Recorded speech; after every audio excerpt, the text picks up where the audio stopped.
Bonjour à tous, je suis Alice Wardomska, ravie de vous accueillir sur ma chaîne. Aujourd'hui, je veux parler avec vous des 9 signes que vous n'êtes pas prêt pour une relation. Soit vous n'avez en réalité pas besoin de relation. Être en attente d'une relation ne signifie pas être prêt. Pour une relation, parfois, certains problèmes intérieurs, des croyances personnelles, traumatisme d'enfance, gêne à une personne de construire une vie heureuse. Des femmes rêvent de construire des relations solides et heureuses. Souvent, en entrant dans de nouvelles relations, elle répète certaines situations et ne comprend pas que, tant qu'elle ne s'occupe pas de ce qui se passe en elle, elle ne sera pas heureuse en amour. Tout ce qui existe dans notre monde nous reflète. Le partenaire qui entre dans votre vie vous reflètera si vous êtes intérieurement heureux et autonome, c'est-à-dire que vous savez être heureux sans partenaire, que vous savez apprécier la vie sans partenaire. Alors vous êtes une personne autonome. Tout se passera naturellement avec un partenaire. Une personne viendra qui vous reflètera complètement et elle renforcera votre bonheur, c'est-à-dire qu'elle vous donnera la possibilité de vous sentir encore plus heureuse. Si vous avez des problèmes intérieurs, des traumatismes, des limitations internes, tout cela sera mis en évidence par votre partenaire, vos peurs, vos traumatismes intérieurs. Tout cela, disons, sera mis en avant, doublé, et il vous montrera ce que vous ne voyez peut-être pas. Mais il est très difficile pour une personne d'accepter le fait que souvent le problème se trouve en elle-même. Il est toujours plus facile de blâmer quelqu'un. Certains partenaires inappropriés se présentent et tous semblent se ressembler. Mais non, il est nécessaire de se comprendre soi-même. Donc maintenant, nous allons parler des indicateurs qui nous montreront qu'il ne faut pas encore construire de relation tant que vous ne vous êtes pas comprise et que vous n'avez pas appris, disons, à être heureuse par vous-même. Et le premier signe est que vous avez peur de faire confiance, de vous confier à une nouvelle personne. C'est-à-dire que vous désirez des relations, mais vous comprenez que vous avez peur, c'est-à-dire que vous aimeriez que quelqu'un soit à vos côtés, que ce soit calme, heureux, joyeux, comme chez tout le monde. Vous avez peur de vous ouvrir à une nouvelle personne, vous avez peur de faire confiance, vous avez l'impression que quelque chose va vous arriver. Vous avez des peurs intérieures, la peur de la trahison, de la déloyauté. Les gens ont une multitude de peurs différentes. Et si vous comprenez que vous désirez des relations, mais que vous avez peur d'accueillir une nouvelle personne dans votre vie, peur de vous ouvrir, peur de montrer votre monde intérieur, alors la vie ne vous enverra que quelqu'un de similaire, tout aussi fermé. Vous reflètera complètement. Il mettra en lumière cette fermeture que vous avez. C'est-à-dire que vous, par exemple, si vous êtes très fermé et que vous ne faites pas confiance, une personne viendra dans votre vie qui ne vous fera pas confiance et qui sera fermée envers vous. Ou vous, par exemple, si vous avez très peur de la trahison, de l'infidélité, une personne viendra qui incarnera ces peurs. Donc, si vous avez peur de quelque chose, si vous ne faites pas confiance aux hommes, si vous ne faites confiance à personne dans le monde, vous devez vous comprendre. Sinon, les situations vont se répéter. Même si vous avez eu des relations douloureuses, si l'on vous a fait du mal, cela ne signifie pas que vous souffrirez toujours et qu'il est impossible de faire confiance aux gens. Il est nécessaire de travailler sur l'origine de cette douleur. Il est nécessaire de l'extraire, de la vivre. Peut-être qu'une blessure est profondément enfouie en vous, ce qui vous empêche d'être heureux. Ensuite, le deuxième signe, vous êtes mécontent de votre vie. Je vais vous dire cette phrase. On ne peut pas entrer dans une relation en étant vide et en attendre tout de cette relation. Si vous êtes mécontent de votre vie, comment une personne viendra-t-elle dans votre vie pour la rendre heureuse? En effet, vous ne pouvez pas rendre votre vie heureuse vous-même car vous ne pouvez pas créer les conditions pour être satisfait de quelque chose. Donc, si vous entrez dans une relation en étant vide, votre partenaire ne vous donnera rien et ne restera pas à vos côtés. Si un partenaire veut recevoir quelque chose, il doit donner quelque chose. Il veut naturellement recevoir quelque chose en retour. C'est un échange énergétique sain. Vous donnez de l'amour, de la chaleur, de l'affection. Vous protège, prend soin, il s'attaque et, disons, chaque couple a son propre échange. C'est-à-dire que vous donnez quelque chose et vous en recevez quelque chose. Donc, si vous êtes mécontent de votre vie, malheureux, et que vous sentez que tout va mal, il est nécessaire de commencer par vous-même. Sinon, des personnes viendront dans votre vie qui mettront en évidence votre malheur. Quelquefois, souvent, ce seront des tyrans qui, disons, vous montreront, eh bien, réfléchis un peu, combien de temps peux-tu souffrir? Prends déjà la responsabilité de toi-même et de ta vie et commence à construire ta vie heureuse et magnifique. Combien de temps vas-tu souffrir? Tant que l'individu ne comprendra pas que sa propre vie dépend uniquement de lui, il continuera certainement à souffrir, tant qu'il ne se lassera pas de toutes ses souffrances et de son mécontentement envers sa vie. Alors la vie peut radicalement changer. Ensuite, vous vous dévalorisez. Voici une fille qui rencontre un garçon et elle comprend au fond d'elle qu'elle pense ne pas être à la hauteur, qu'il est tout merveilleux et qu'elle ne l'est pas, qu'elle est un peu moins bien, qu'elle a tant de défauts, et cela ne veut pas dire, disons, que ce soit un fait. Ce n'est pas un fait qu'elle ne soit pas à la hauteur, mais elle pense cela en raison de sa possible faible estime de soi et d'autres problèmes. Elle pense qu'elle n'est pas à la hauteur, et que pense-t-elle à ce moment-là?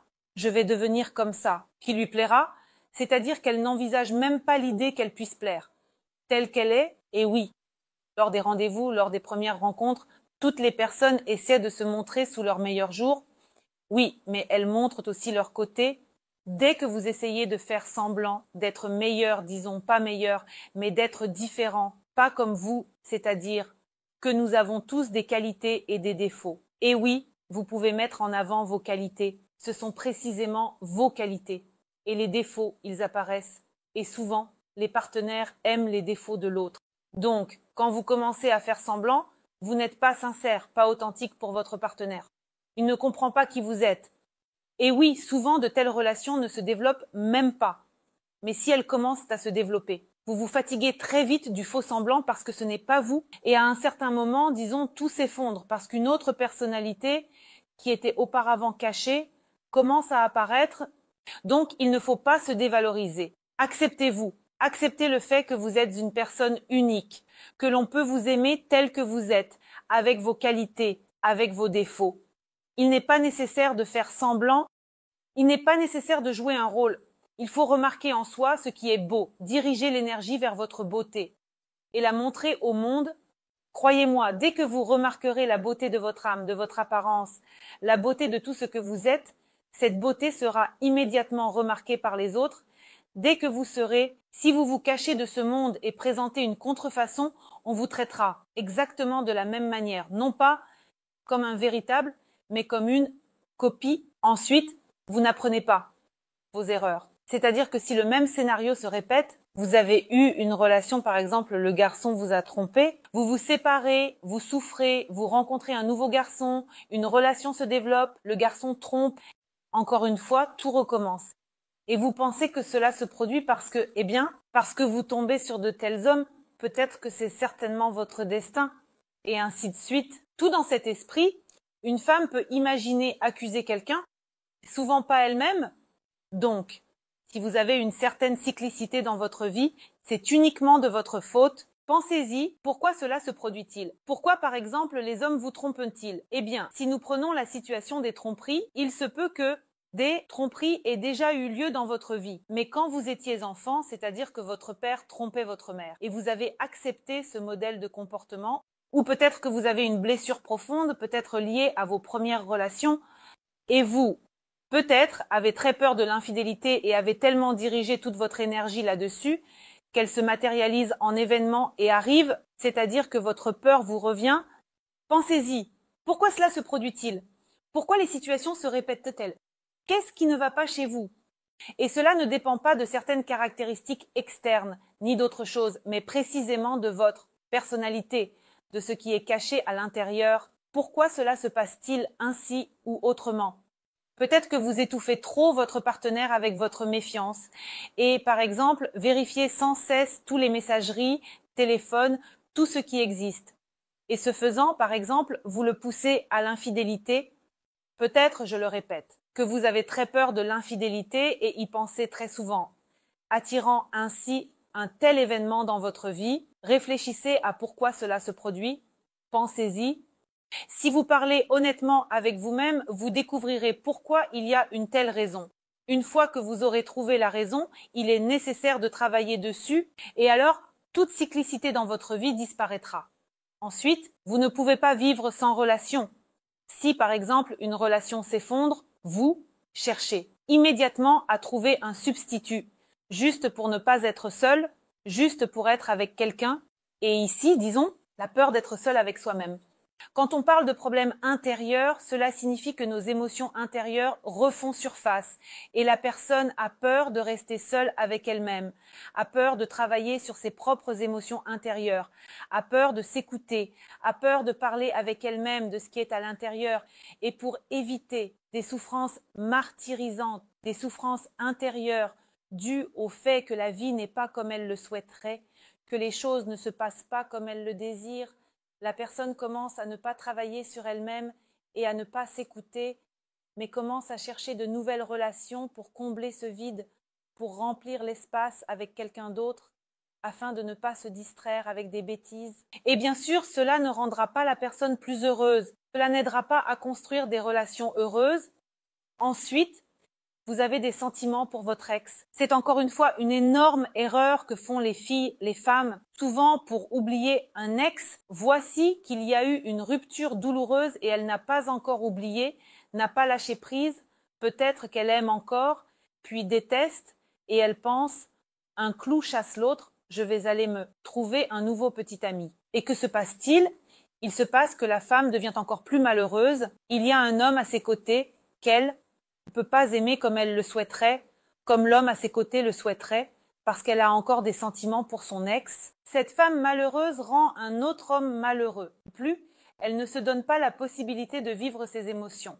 Pour éviter d'avoir des blessures à l'avenir et des relations traumatisées dans le futur, il est nécessaire de se donner la possibilité de vivre toute douleur. Donc quand une femme ne se permet pas de vivre la douleur de la séparation, c'est-à-dire peut-être que l'homme a trompé, trahi, quitté la famille, est parti avec une autre, et la femme, pour ne pas souffrir, trouve quelqu'un d'autre, que fait-elle? Elle se condamne souvent à des relations qui sont malheureuses. Elle n'a pas encore pleuré tout ce qu'elle devait pleurer. Concernant son ancien homme, elle n'a pas réfléchi à tout ce qu'elle devait, elle n'a pas laissé ses émotions s'exprimer, elle n'a pas eu ce soulagement qui survient lorsque quelqu'un commence à guérir. Quand une femme traverse toutes les étapes, une femme ou un homme, c'est-à-dire qu'une personne vit toutes les étapes lors d'une séparation, finalement, elle lâche prise et est prête pour de nouvelles relations, c'est-à-dire que toutes les étapes ont été vécues, la personne devient heureuse, elle retrouve de la légèreté, elle comprend qu'elle est prête pour du nouveau et le monde s'épanouit de nouvelles couleurs. Mais quand il y a un remplacement de l'ex, alors la femme se trouve dans des émotions, disons, sombres, c'est-à-dire qu'elle s'est pas sentie heureuse. Naturellement, si elle n'est pas heureuse, il n'y aura pas d'homme dans sa vie qui la rendra heureuse. Un homme viendra qui lui montrera et prouvera encore une fois qu'elle est une femme malheureuse. Ensuite, vous aimez trop votre liberté. Eh bien, c'est comme, disons, un indicateur que vous n'avez pas encore besoin d'une relation. C'est-à-dire que vous aimez ne pas être en relation. Vous voulez vous sentir libre, ne appartenir à personne, vivre facilement. Et c'est bien sûr un facteur indiquant que vous ne devriez pas entrer en relation, il vaut mieux attendre la maturité émotionnelle pour entrer dans une relation à l'avenir quand vous en aurez besoin. Ensuite, actuellement, la carrière est en première place. Encore une fois, si vous avez décidé qu'il est nécessaire d'atteindre certaines hauteurs professionnelles maintenant et que vous passez 12 heures par jour au travail, naturellement, quelles relations peuvent en découler? Les relations, disons, qui ne satisferont pas vraiment chacun des partenaires. Parce que les relations, encore une fois, c'est du temps, c'est de l'énergie investie, c'est des efforts, c'est un certain travail. Parce que si quelque chose est laissé à l'abandon, nous savons tous très bien que tout ce qui est laissé à l'abandon ne produit généralement aucun résultat. Les relations, je le répète, c'est du travail. Il est nécessaire de travailler sur les relations chaque jour pour qu'elles apportent de la joie à venir, c'est-à-dire de traiter certains problèmes, d'organiser des surprises agréables ici et là, parler à cœur ouvert, s'ouvrir l'un à l'autre, apprendre à interagir. Si cela ne se produit pas, alors il n'y a pas ce contact nécessaire entre les gens qui, disons, les aident à s'aimer vraiment. Ensuite, la pression des autres. Cela, encore une fois, n'est pas un indicateur de ce dont vous avez besoin dans une relation. Si les autres vous pressent et disent « il est temps de se marier », quand vas-tu trouver un partenaire approprié? Il est déjà temps d'avoir des enfants et que vous n'y arrivez toujours pas. Et à ce moment-là, chez la fille, chez la femme, il peut se produire un déclic dans sa tête, pourvu que ce soit avec quelqu'un, pour ne plus avoir cette peur de rester seule, sans enfant, sans personne, et elle accepte ce qu'on lui propose, c'est-à-dire qu'elle ne veut pas de relation, par exemple. Avec un homme en particulier, elle comprend qu'elle ne l'aime pas, qu'elle sera malheureuse avec lui, mais faute de mieux, un crabe est un poisson et elle accepte. Alors, quelles relations ne lui apporteront pas de bonheur? Il est nécessaire de choisir une personne, non pas sous pression, non pas parce que quelqu'un le veut, mais en fonction de ce que vous voulez. Il est toujours nécessaire de partir de ses propres préférences. Désirez-vous une relation? S'il y a une personne avec qui vous souhaitez construire une relation, alors tout est parfait. S'il n'y a pas de personne appropriée, cela signifie probablement que ce n'est pas encore le bon moment. Peut-être que vous n'êtes pas encore prêt émotionnellement. Peut-être que les événements nécessaires dans votre vie ne se sont pas encore produits, après lesquels la personne dont vous avez besoin viendra dans votre vie. Donc, ne vous contentez pas de moins. Croyez que vous réussirez assurément à coup sûr. Croyez que vous méritez le meilleur. Et croyez-moi, tout va forcément s'arranger. C'est tout pour cette vidéo. C'était moi, Alisa Vardomskaya. J'espère vos likes et abonnements. Écrivez dans les commentaires ce que vous aimeriez discuter dans mes nouvelles vidéos. N'oubliez pas de cliquer sur la cloche et à bientôt.